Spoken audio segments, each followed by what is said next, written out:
Hi, my name is Jordan Wilson. Today we're going to continue looking a bit at mutual funds. In the last session I talked about the potential for shenanigans by management. And I just want to go into a few of the potential issues that you should just be on the watch for. I'm not going to say that they'll happen, but just something again to be aware of and monitor to make sure that you're fine in your portfolio. Our objectives today, we're going to take a look at fund management. Sort of the 10-year. How is it constructed? What sort of business cycles have the managers run through? We're going to look at survivorship bias, what it is, why it's an issue. Same with style drift and window dressing. So the first thing to consider is the fund managers, because they're the ones that make the investment decisions, manage your money. Hopefully they're going to be good. Now I'll start with a quick example. We have a fictitious US large cap equity fund we'll call Alpha. In your research, over 5 to 10 years, performance has been extremely high relative to its peers and its benchmarks. You are a little bit concerned because there's been a relative underperformance in the short term over the 1 and 3 year periods. But you think that, the 5 and 10, the long term, that's what we want to focus on. So this fund will be worthy of my investment. Maybe it is, maybe it isn't. But what if you learn that the key fund managers left Alpha 4 years ago and were replaced by a new management team? That may explain why the fund's relative performance slipped in recent years. Maybe the old team that's gone now had all the success in years 5 through 10, and the current team, not so much. And one thing to note is I saw a study from Morningstar, and it says the average fund manager remains about 4.5 years at his or her fund. So if you're going to hold a fund for 10 years, or you're going to hold it as part of your retirement plan, chances are you're going to see a few different managers making the investment decisions in that fund. So I think the first thing is, who earned the return? Who is responsible for that strong performance that led you to consider investing in the fund in the first place? And if it's a new team, have they improved performance over the predecessors? Or were all the good performance related to the people that are no longer there? So that's an issue. And again, new fund management may be a positive or a negative. If you had poor managers in the first place, maybe a new team will liven things up. I would also want to see, in the case of our example, which was an equity fund investing in US large cap stocks, I'd want to see any new managers having some experience in this investment category.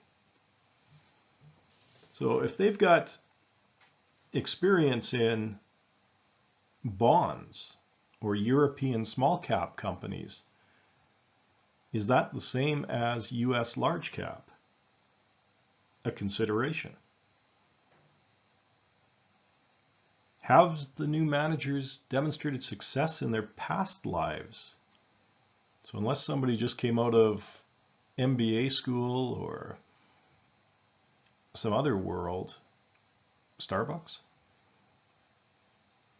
then they should have some kind of a track record at the larger funds. How did they do before? And I probably would be a little bit leery if you had a single fund manager with no track record that you could assess. Now, when we look at the old fund managers, why did the managers leave the fund? Did the manager move for a better opportunity, which happens? Or perhaps there was a problem with the current fund.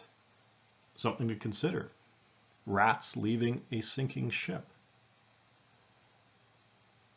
Maybe the fund is experiencing significant shareholder redemptions. And what happens there is, as the shareholders redeem, the fund may have to liquidate some of its investments to generate the cash to pay out the investors. That could impair the manager's investment strategy, their ability to invest in new opportunities, and that could further cause problems with performance. You'd also want to look at the concept of individuals or teams. And that's an area where, do I have a star who makes all the decisions, him or herself? 30 years ago, 40 years ago, let's say Warren Buffett, before he really started putting a team concept together. So if Buffett, when he was younger, decides to pack his shop up and leave for greener pastures, how will that affect the fund going forward? And I think what you tend to see more these days is a team concept, which is to me a positive. And that's where I sit there and I've got 5 or 6 people and we all share a corporate ethos and common investing strategy philosophy. And that way, after 4.5 years, when person A leaves, and then the next person leaves, the next person leaves, you have some continuity amongst the team members. And so over that 10 or 20-year period that you're holding the investment, yeah, there'll be a lot of turnover, but there'll be enough continuity in the interim that it'll be a consistent investing approach. Another thing to consider is bulls and bears.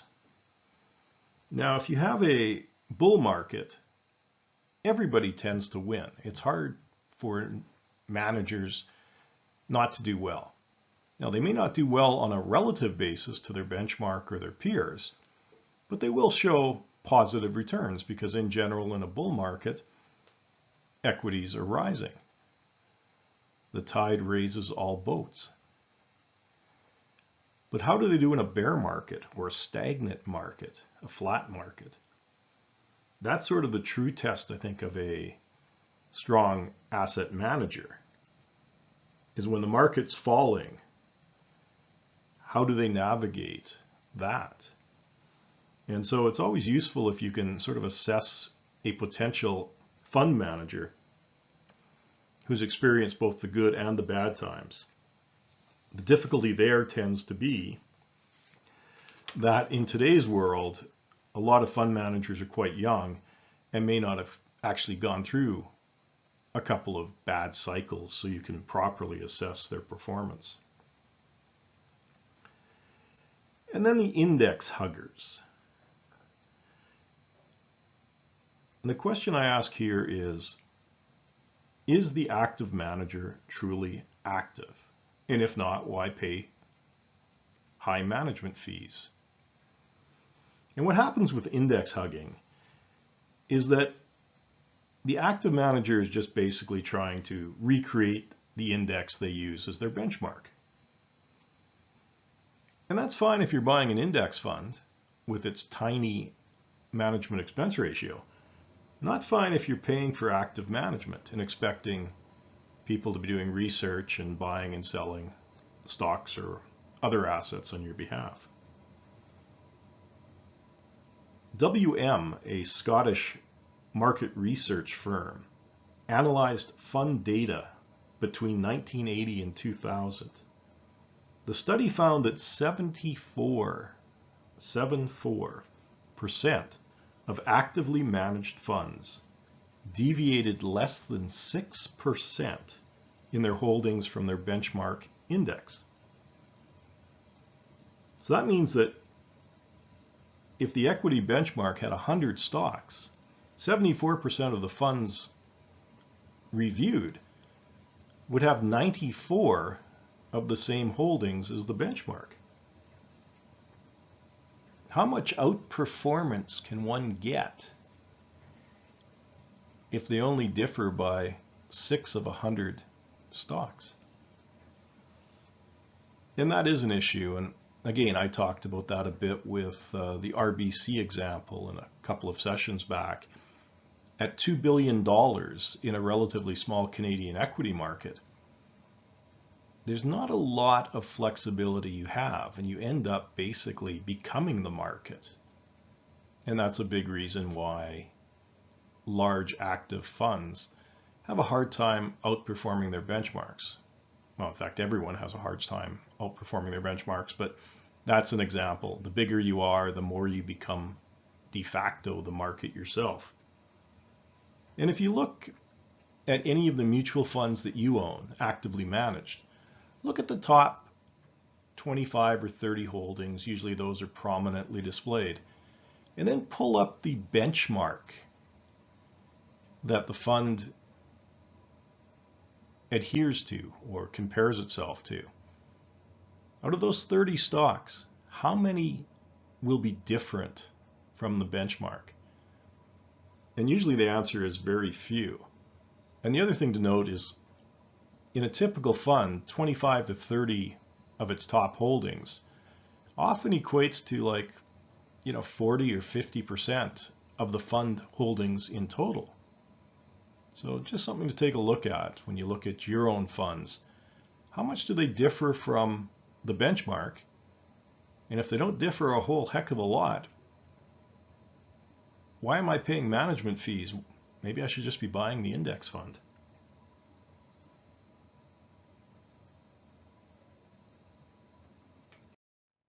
Survivorship bias? Not the TV show, but in some ways similar. So survivorship bias is all about underperforming funds. So over time, a fund underperforms, and it tends to be liquidated, closed, merged with another fund. And what happens there is that the poor performing fund, its results disappear over time. And that makes the average return of, say, a fund family or a category improve. In the short example that I have here, I'm looking at high school students, 10 students. Their school marks in the midterm are 96, 90, 88, 74, 70, 68, 22, 12, 10. I'm the guy that's at 68. If I take a mean average of that performance, it's 61%. So being at 68, I'm in the top half of the class. I'm pretty happy. And then I walk in after the midterm, and I see that the 3 lowest performing students have all dropped the course. Suddenly now, if we do another average of the remaining people, the average mark is now 81%, not 61. It's gone up 20 points. And because of the 3 people that left, I'm suddenly at the very bottom of the class.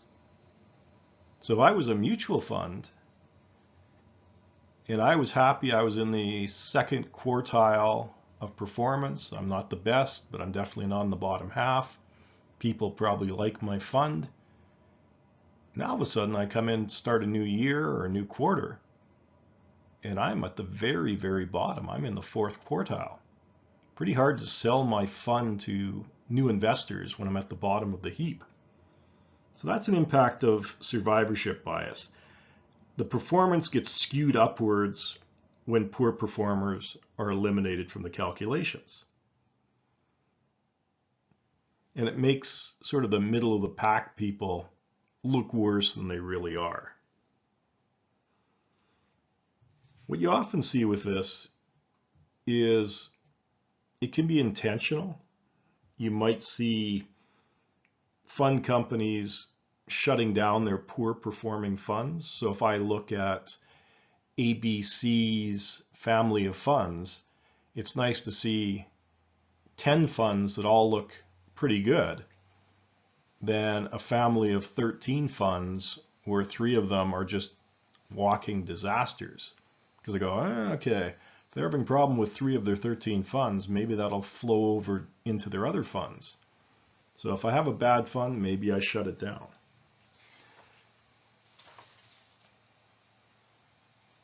The other problem that you can have is more of an organic issue. So if I have a poor fund, people don't want to invest in it. And the current investors, they want to pull their money out. So it's pretty hard to maintain a fund over the long haul if you're underperforming, current investors are liquidating, and you can't attract new capital. And if we look at, let's say, 3 funds, A, its performance over 1, 5, and 10 years is 27, 25, 22%. B, 32, 30, 19.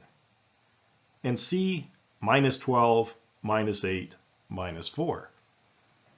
Now, you don't have to be an investment professional to just off the hop say, I would never invest in C. It's returning negative amounts. I'm going to go into B probably, maybe A. So if I'm fund C, I'm going to see negative returns are eroding my capital because I'm losing money.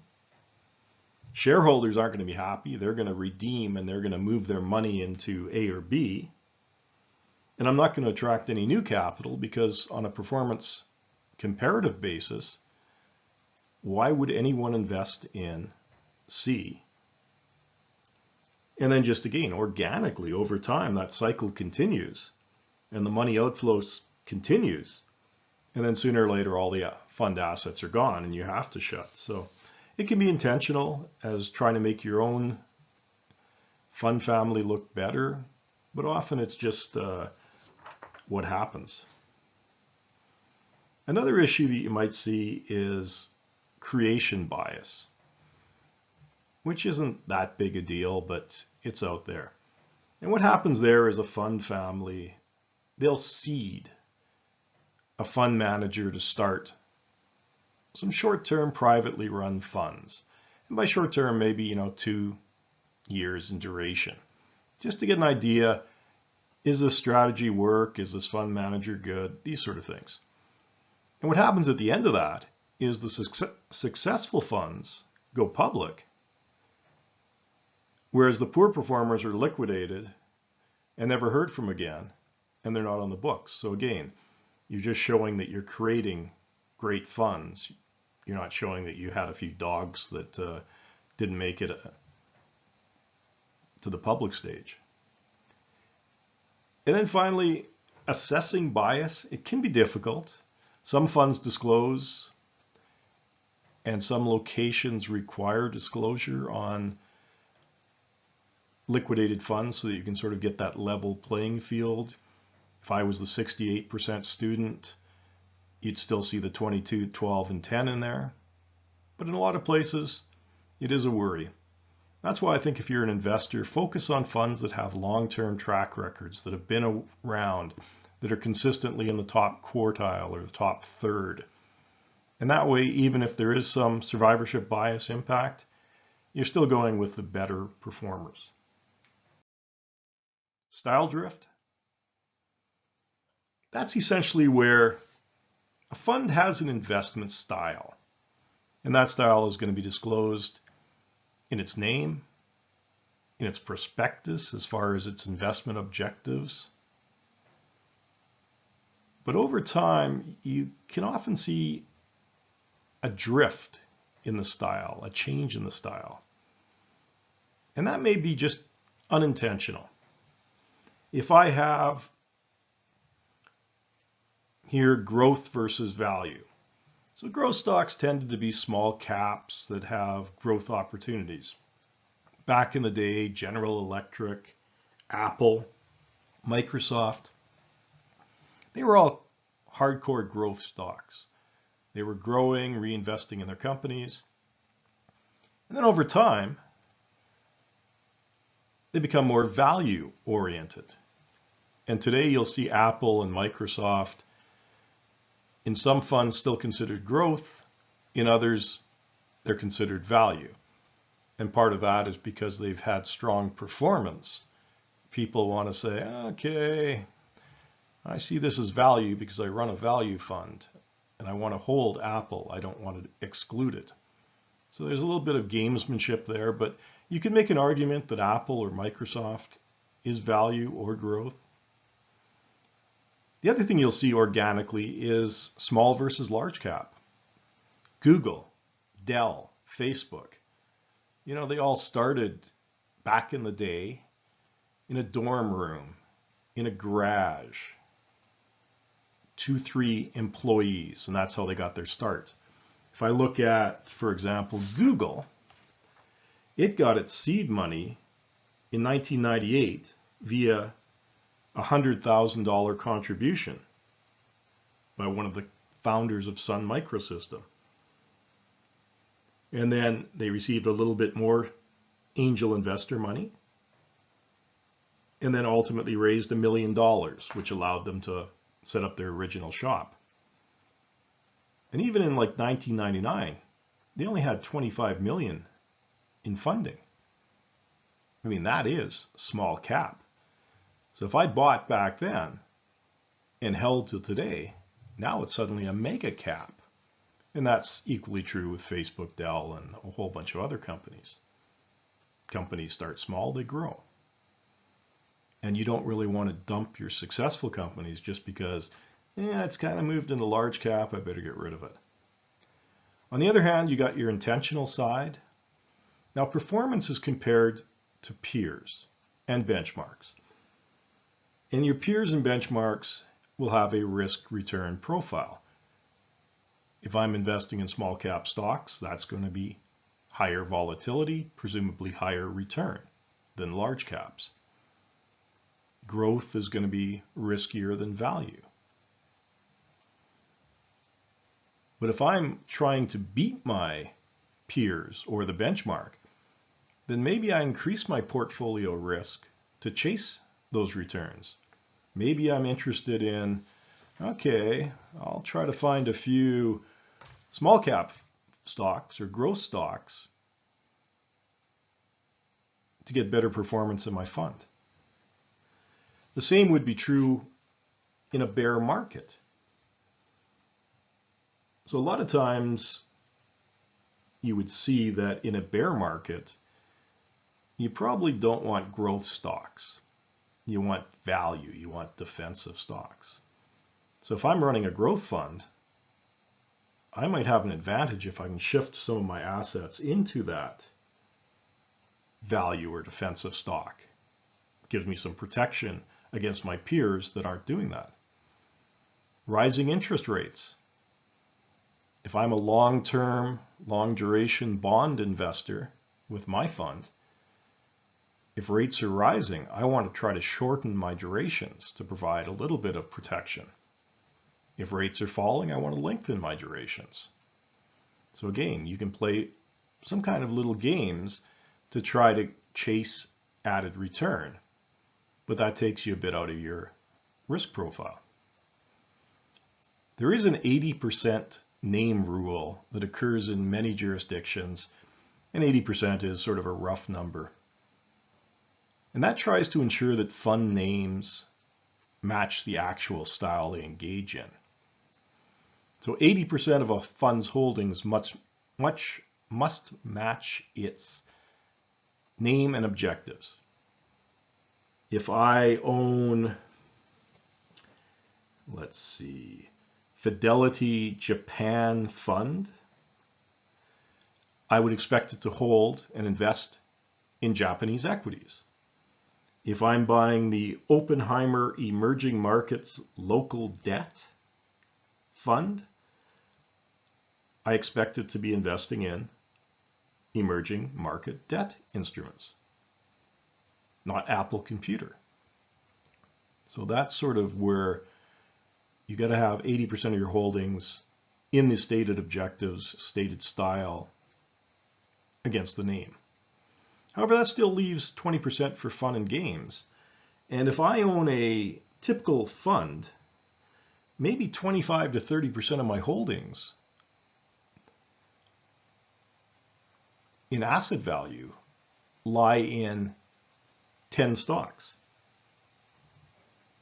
So if I have my top 10 holdings at 25% of the fund assets, I can create a lot of style drift with 20% freedom, and that's allowed. So you just have to be careful. Why is this all important to investors? Well, I think investors tend to invest in fund styles that meet their risk return profiles or objectives. If I'm a conservative equity investor, I'm probably looking for blue chip, large cap, value, balanced, blended, those type of funds. I may not be interested in small cap or growth funds that have greater risk. But if I own a value fund, and even if it stays within that 20% parameter and it starts investing in growth stocks, then my risk profile for that investment changes, and I may not even be aware of that. So that's an issue. Second, investors diversify via asset allocation. So if I want a value fund and I want a growth fund, why, I'm not quite sure because I just get a blended fund, but if I wanted those two, and suddenly the economy starts to slow, growth stocks aren't expected to do well, and the guy that's running the growth fund starts shifting into value, I might wake up at the end of the year and find that I've got, instead of a 50-50 split, I've got 75% now in value stocks. That may not have been what I wanted in my asset allocation. So you have to be careful there. And I think, again, what you want to do is at year end or periodically is review your holdings in the funds and make sure that the allocation split is as you want it. So I think that's important to do. Finally, window dressing. That's just as it seems. Managers try to make a fund more attractive to potential investors. So before a reporting period, maybe they'll sell their dogs and replace them with popular or strong performing assets. I think that's maybe less of an issue today, at least to me, because I think that you're fixating more on performance. So if I'm holding a stock that's underperforming and I'm holding it for 300 days of the year, and then I sell it at the last minute, I'm still stuck with that performance for almost the entire year. And that's going to come out when I look at my annual return. So even if I'm holding all these great stocks at year end, you can still see where the underperformance came in. I think it's more of an issue for index hugging, which we just discussed, and style drift. So we talked about how active managers, they can basically replicate the benchmark index for the entire year. And then at period end, just change a few holdings to make it look like it's actively managed. And then after period end is done, revert back to the benchmark. We already saw that 74% of the funds surveyed by WM Market Research had 94% of the same holdings as the benchmark. So even without intentionally index hugging, you still get it. So you got to be careful with that. Don't pay for actively managed funds if that's not what they are. Style drift, again, at period end, you bring the portfolio back in line with your stated investment style and objectives, and then you deviate again after. So you just have to watch both of those as far as the window dressing goes. Don't get fixated just on holdings at a year end or quarter end. Try to find out what they hold during the year and see if it's in line with your risk return profile for that investment. That's all for today. Again, potential shenanigans, not that they will happen all the time, and hopefully never in your case, but just some terminology and some things to consider when you invest in mutual funds or any investment product for that matter. Thank you for your time today. Have yourself a good one.